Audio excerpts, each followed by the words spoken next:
Oh, whoop-de-doo, we got another game. Oh, everybody loves a game. Throw away a wobbly. Throw away a wobbly from the United Kingdom. Hey, let's play a game. Throw away a wobbly. All right, enough with the stupid shit talk. But it's entertaining. You always got to start off with some entertaining crap just to catch the attention of the masses. All right. So what do we have? We got ourselves a game. It's a pretty standard situation. I like to play this f3 move to blunt the bishop in the long range. But now we're well and truly in the middle game, and we need to start thinking of our middle game plan.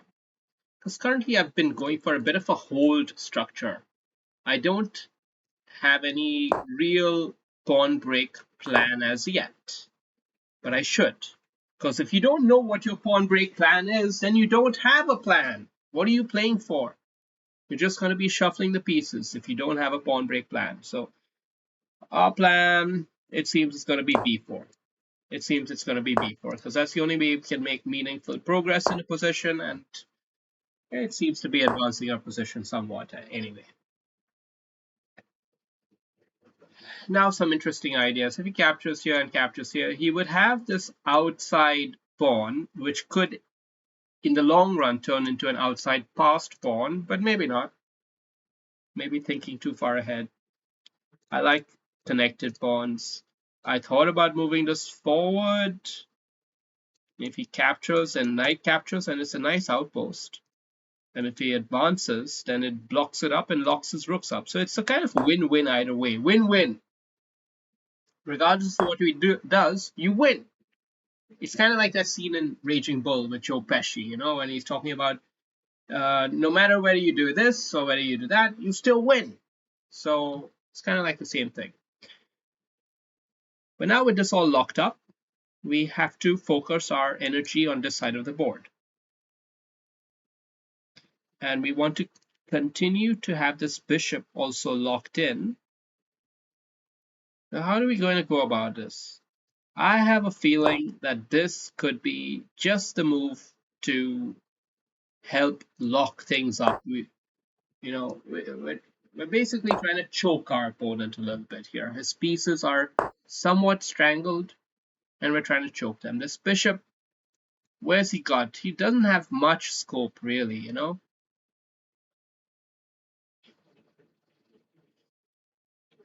So, yeah, so yes.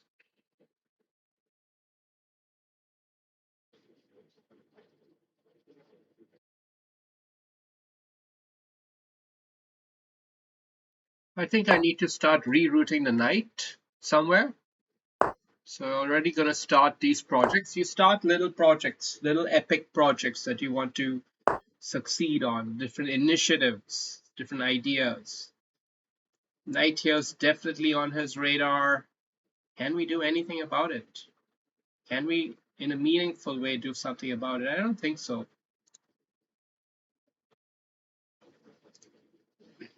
I don't think so. So I'm just going to hold tight. I don't mind if he captures here. That's pretty okay. And I don't mind if he captures here because his bishop's a pretty locked in piece anyway.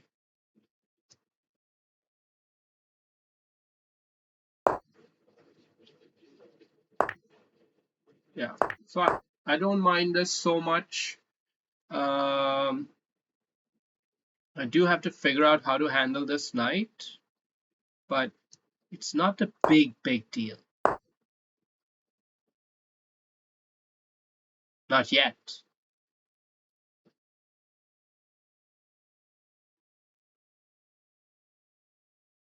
We can offer this knight trade now, although I'm not so sure on my strategy. I think, you know, so many pawns on the board, knights are good pieces in such situations, but here he might be getting his knight into a tricky territory. If he goes on a knight on a bit of a long hop, what? See, you know, don't don't be a throwaway wobbly. You threw away a wobbly over there. He really threw away a wobbly for no reason. I didn't ask him to. I didn't force anything. I just and now we're gonna trade pieces. So it's just helping me all the more.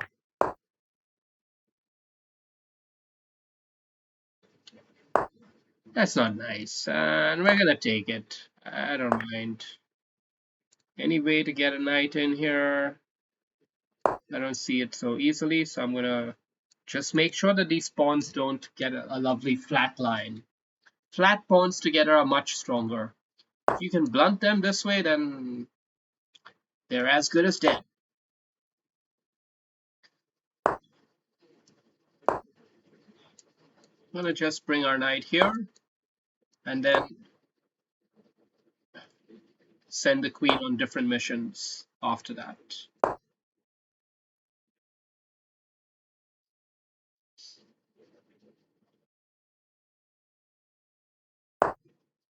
A lovely long-term setup over here.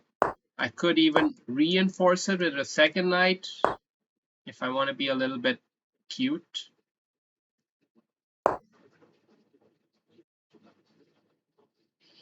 But the key thing is, in such a position, clearly he's going to have to go for the clock on me. He's going to have to try to beat me on time. And we're not going to make that easy for him. We're gonna fight hard.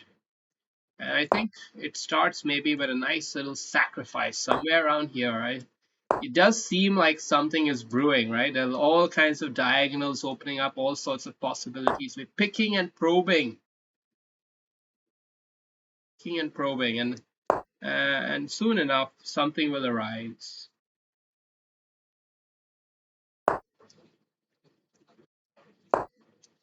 I'm gonna shuffle on the knight here, for example, and really probe down on it. He's taken the pieces elsewhere. We're gonna continue here, just continue putting pressure.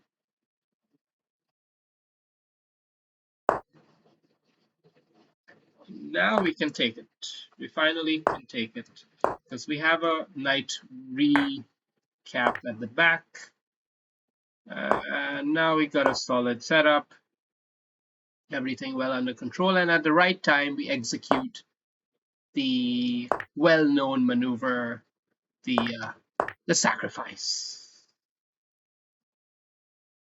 The sacrifice has been executed, and everything's going to start unraveling now.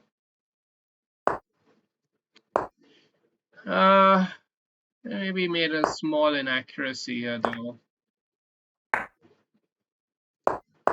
No, no, sir. No, sir. Don't pre-move against me. Don't pre-move. Come on. Come on. Don't pre-move.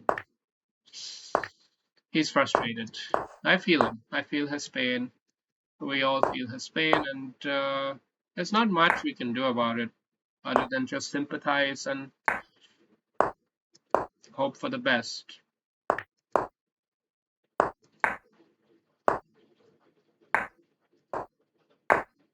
Right, good game. So yeah, throw away a wobbly, and then after that it was just about technique, really. So technique maybe is worth looking at in a bit more detail, but let's just have a quick review. It was just about a holding game, pawn break, cramp up style, keep it kind of locked, hope for something, trade off a bad piece for a good piece, which is a bishop for the knight, and then he threw away a wobbly right here, then all the technique is all about simplification. The open file, just use the open file to trade as many pieces as you can. Even though it helps black slightly with a small structure here, it's still fine. And good technique here is to just make sure that those pawns don't get into a lovely position. So being patient and just sort of enabling that, that's part of the game. That's part of life. And then, of course, you got to look for more possibilities, keep probing and pushing, look for motifs, and wait till your opponent cracks. Your opponent's going to crack eventually. Sooner or later, they all do. They all do someday, you know. And this was nice little tactic. And then after that was pretty much easy peasy. All right, good game.